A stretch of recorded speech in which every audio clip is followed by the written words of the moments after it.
Hello everyone, Solnov here and welcome to some more Feed the Beast. Now, as it's been a while since the last video, I'm gonna show you around and show you the stuff I made. So you can already see two waypoints here, which show some of the things I've done. I've got a quarry here in the desert, which is actually nearly done. Let's drop down. And every so often I came back to check and remove the water so it wouldn't get a massively lagging flooded quarry, so it's nice and lag free. Okay, let's get out of here. I also, as you can see by the note over there, found an end portal. I used, I'd say about 16 or so eyes just for finding it.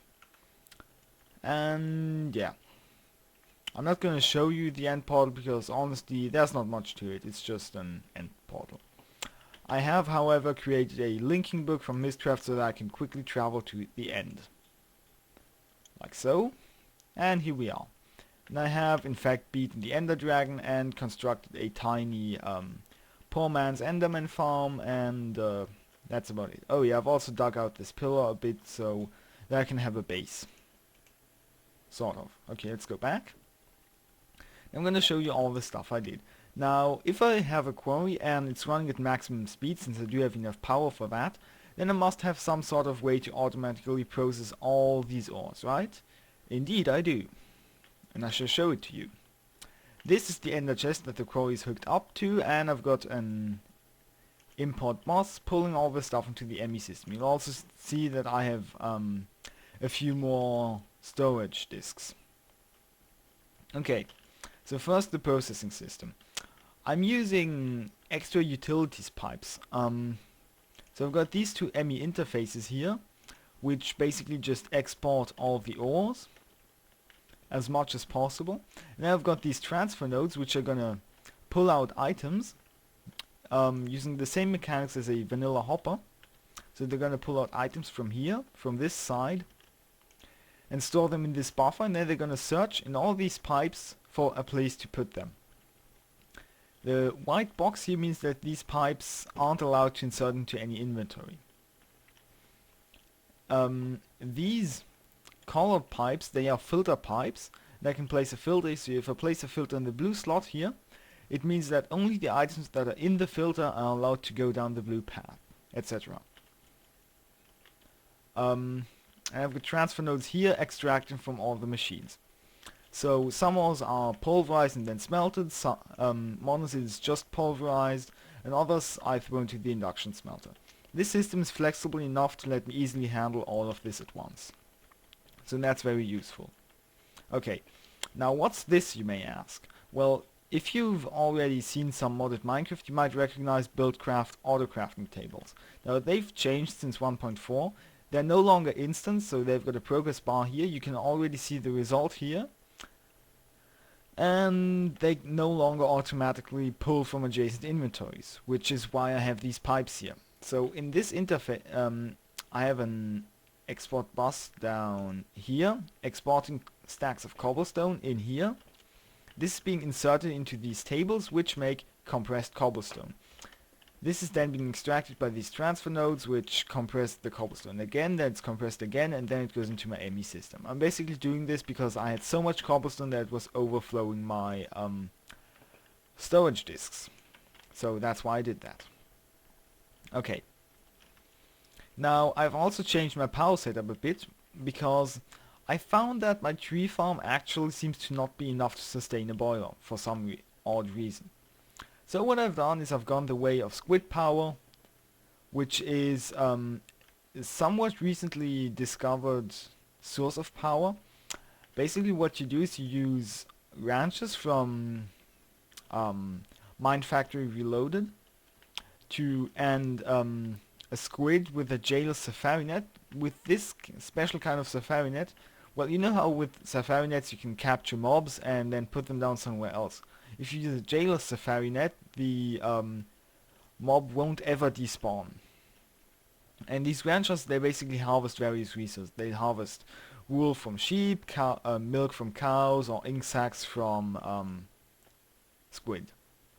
So then I've got transfer nodes pulling these out and putting them in these bioreactors, which produce biofuel from various sources of biological stuff.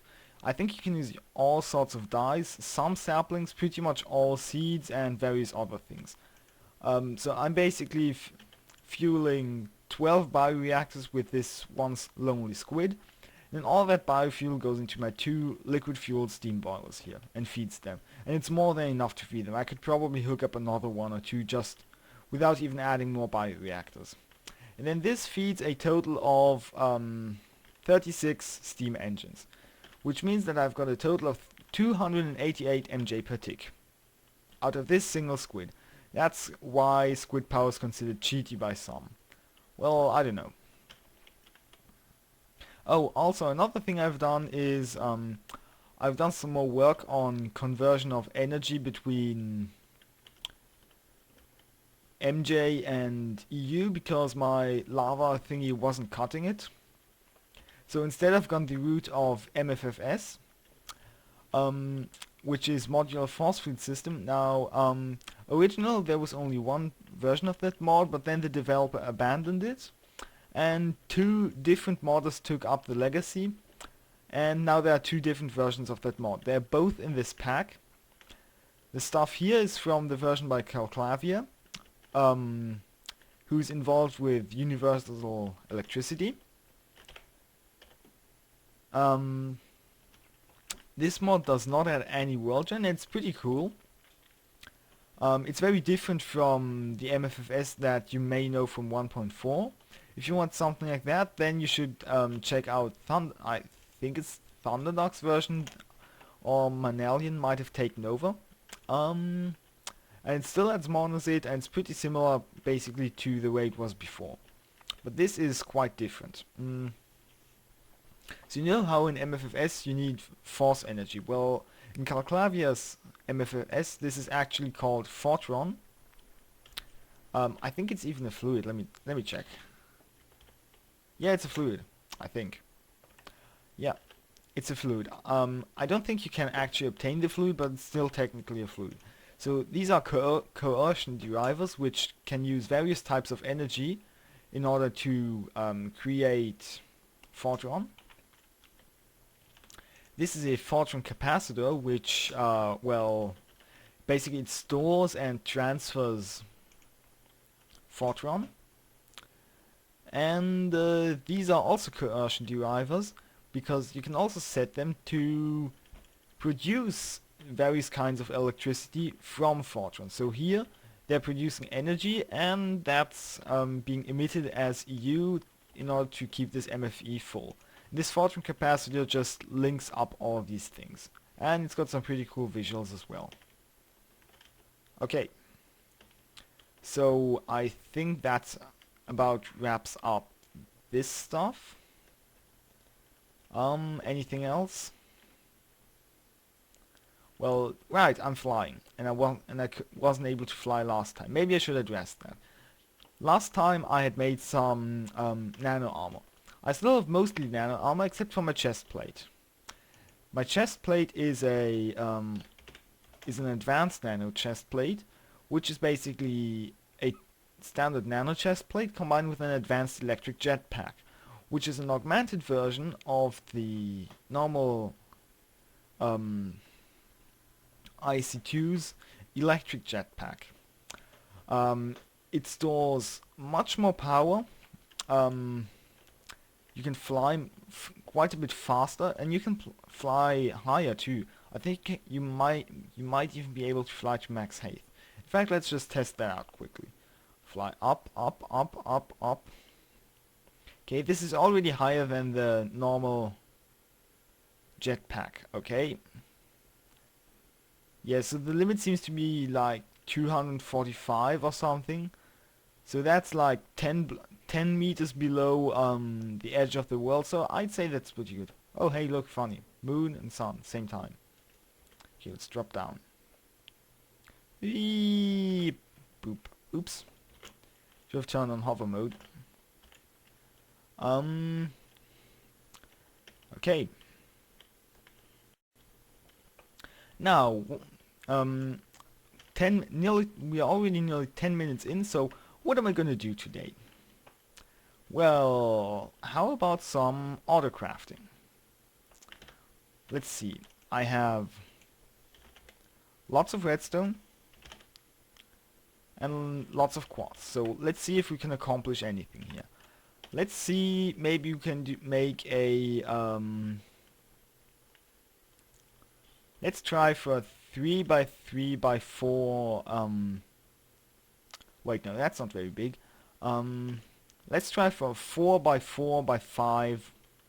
Does that make sense? That looks doable. Okay, so let's try for a 4 by 4 by 5. Like that. So 5 high and 4 by 4 on the ground. And I'll quickly do the math on how much of everything I'll need, and I'll be right back. Okay, I'm back. I've done the math. So, we shall need 28 of these heat vents. There we go. We shall need 40 of these containment walls. La la la la la la la la la. This really does make crafting much easier. Okay, now in this we have space for 12 different processing components. We can choose crafting CPUs for speed, or pattern providers for more recipes. I think I'll go with maybe 4 CPUs and 2 pattern and 8 pattern providers. That seems reasonable. Okay. So no matter what we do, we're going to need 12 of these processors. So let's make sure we've got that. How many diamonds do I have anyway? Oh, more than enough. And boop. Here we go. There. Advanced processors, okay. Now let's get our 4 crafting CPUs. That'll be 1, 2, 3, 4. And the rest will be pattern providers. Okay, we'll need 8 of these. 8. That is right. That means 8 crafting tables. How many? Yes, enough. I shall need 16 of these. Boop boop boop boop boop boop boop. Oh, now I'm out of fluix dust. Boop boop boop boop boop boop boop.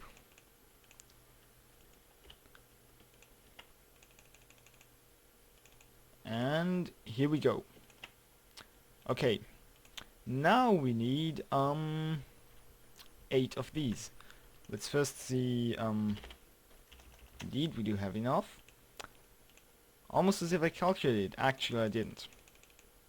Perfect. Now let us make all of these that we can. That's 8. And all of these that we can, and I already made them. Okay. So in just a second we are going to go and build the actual thing. I will be right back. Well then, here I am. Let's hope I haven't made any stupid miscalculations, and then we shall begin to construct the assembly wall. Okay. I'd like it to be actually accessible from up there, so I don't have to run down every time I want to add a pattern. So I'm gonna boot this and see if I can embed this in the wall in any sensible way. Maybe just right here. That we 1, 2, 3, 4. Yeah, that should work. Okay.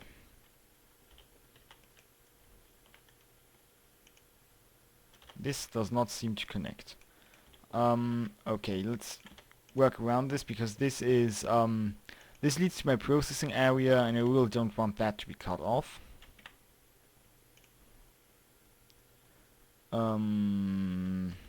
Right. Whatever. Let's just do this quickly. I'm actually gonna dig into the wall here. Right? Yeah.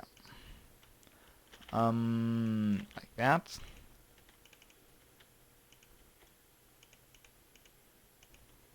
Okay. And then boot these off.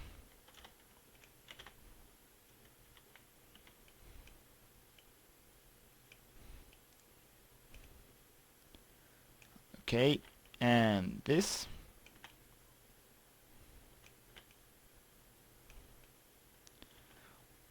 And boop.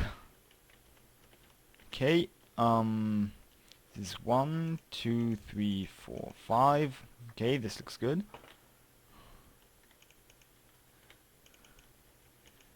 Boop, boop. Uh-huh.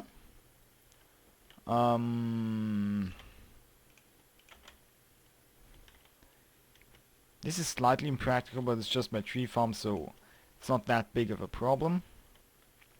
And 1, 2, 3, and zboop.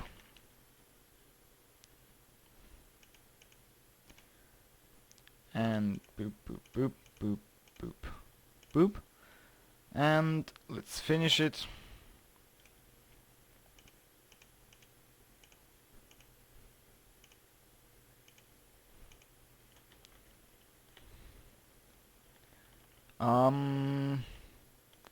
I must have done something wrong. Whatever. Those aren't expensive, so it's not that, well, not that expensive in the grand scheme of things, so it's not that big a deal if I'm missing some. Okay, apparently I don't have enough heat vents. That's okay though.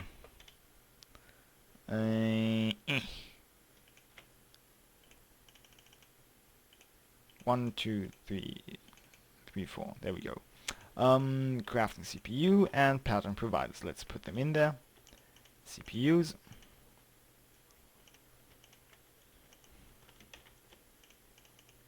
And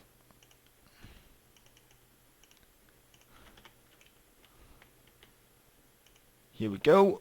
Our multi-block is formed. Shiny. Okay, awesome. Now let's toss all the extra crap that ended up in our inventory in there. Let's go down there and try to be a bit more conservative on the cabling, because now we have this, which is obviously not necessary.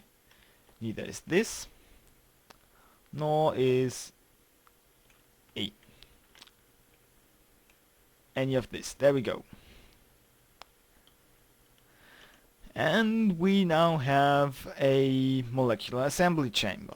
Awesome. Next we'll have to fill it with some actual patterns, but that can come at a later date. Okay, so what are we gonna do? Okay, let's actually try this out. How about the first pattern I set up is that for the actual blank pattern, which is this recipe. And I shall take glass, glows. Wait, let's actually see if I can just do this. Indeed I can, that's neat. Okay, encode, and here we go, first pattern. Now if I do this, I don't have any, but it says craft, so I can say craft, begin, wait, and I have one. Awesome. Now I have lots of pages to put all my patterns there. I can put like each pattern, each assembler chamber, each pattern provider can hold like a double chest's worth of things, which is 54, so I can store 232 different patterns. Right? No, 432. There we go. Okay. What now? Let's continue doing simple things, so let's do this, and let's maybe take like 20 of these. Oh, must have run out of something. I bet it was glass. No? Oh, glowstone. Okay, let's pulverize this glowstone into actual glowstone.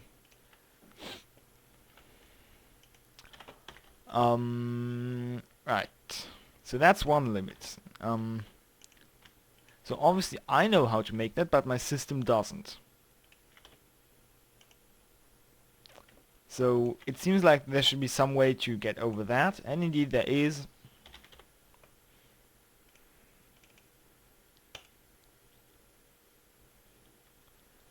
And you see that this is quite fast. In fact, I know that it can craft like 5 thingies per second with that, or something.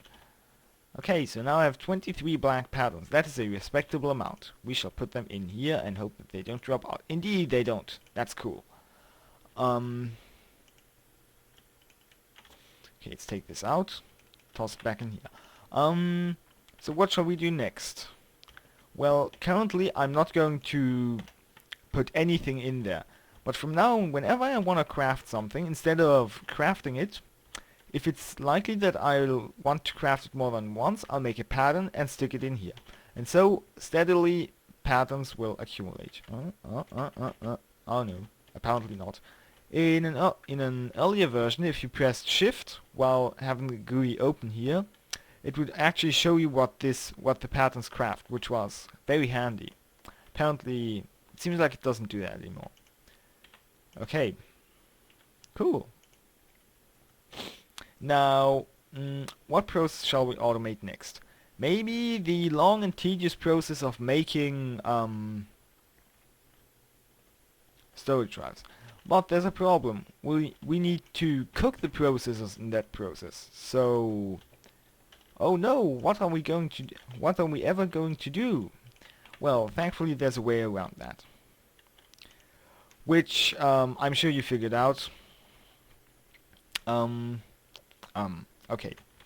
So we'll need to get a few machines to craft various things with. For example, if I want to have, you know,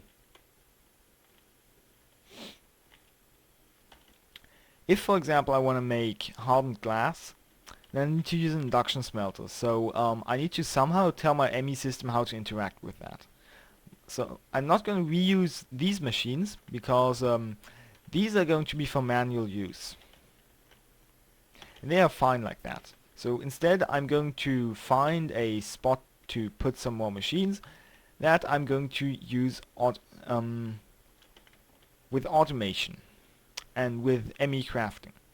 So maybe I'll just go find a spot for that and eat with terribly loud eating noises. Maybe I'll do that. Or maybe I'll go check on my Quarry because it should actually be finished by now. It was like on layer 3 at the start of this episode. So let's see if it's done. Yes it is! Awesome. Okay, now I have discovered water. I shall remove the water. This is a vibration catalyst. It basically, in general, if you right click it on a block, it's going to heat up that block. So water just goes away if you heat it up.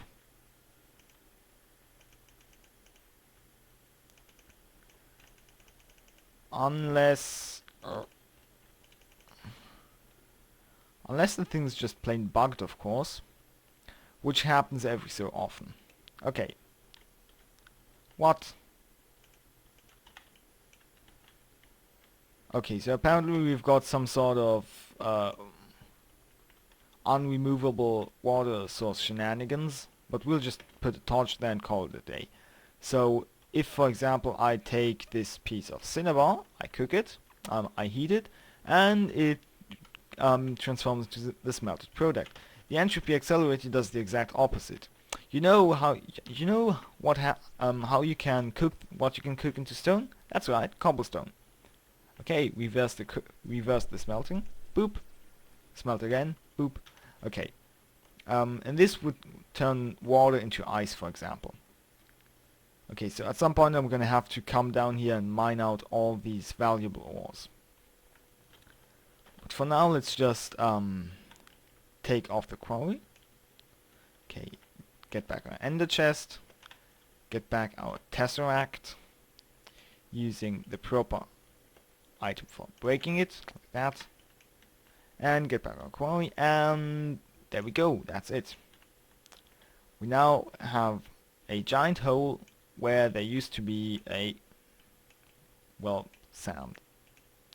So a giant lump of sand, which, well, I think it's okay to tear up a desert for now, but obviously later I'm gonna want to have something else, like maybe a mining age or something, but for now this was quite a productive quarry.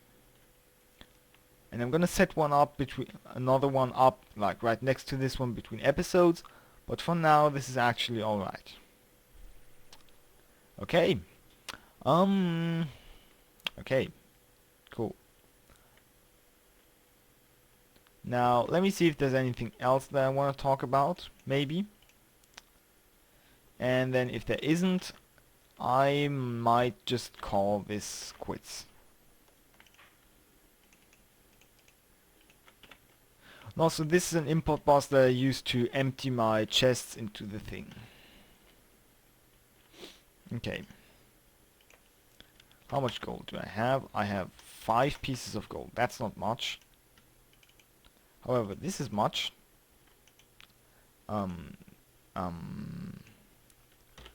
Which slag? Maybe? No.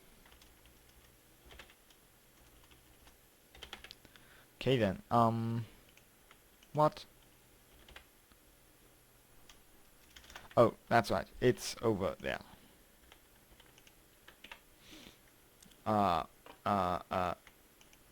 And gold ore. And you go in there. Now I have gold. And zoop. Here we go. And now I have enough gold again. And okay. You know what? I think I'm gonna do the following. I shall set up the chain of the storage items, and then the actual storage thingies here. Okay, so storage cell is this. Okay, encode, get out of here. Then from that I can make a storage segment, which is like so, from which I can make storage blocks, which are like so. Oops. Storage block, which are like so, from which I can make storage clusters, which are the largest things there are. Okay, so 1K storage, 4K storage, 16K storage, and 64K storage. Okay. Man, 10-minute recording. So I made storage recipes for the storage thingies into my Autocrafter, and now I'm testing it out. Okay. I now have 16 processor assemblies made, and I shall now make some ME processors and some actually I have some of these. Okay, those are 12 each. Let's make 8 more of these. Oh, I would bet that my knife ran out. Indeed it did. And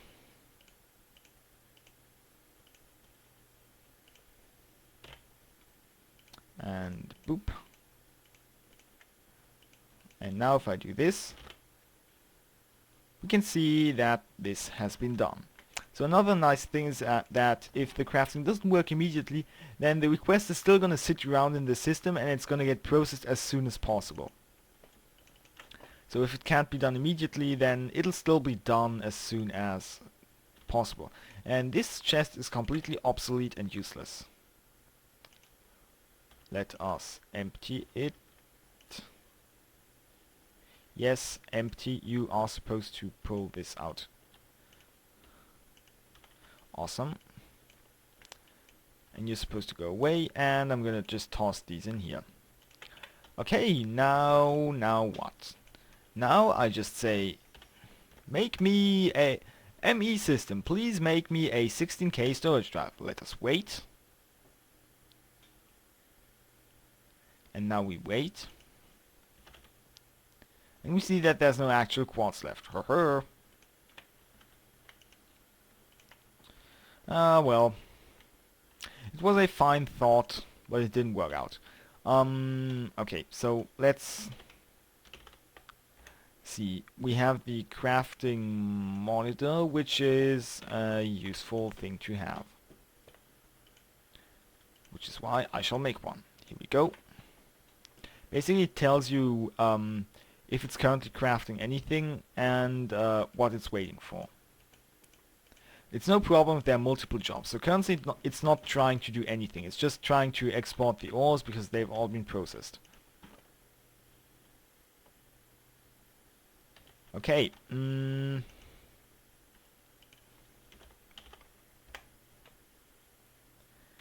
And I think this about wraps it up for today's episode. We made some nice progress. We have got autocrafting.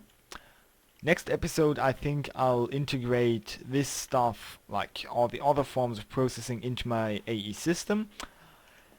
I will put some damn overclockers in these compressors because they are too damn slow. And then, well, we'll see what happens after that, right? Okay, so thank you all for watching. I hope you liked it. I will see you in my next video, and until then, take it easy.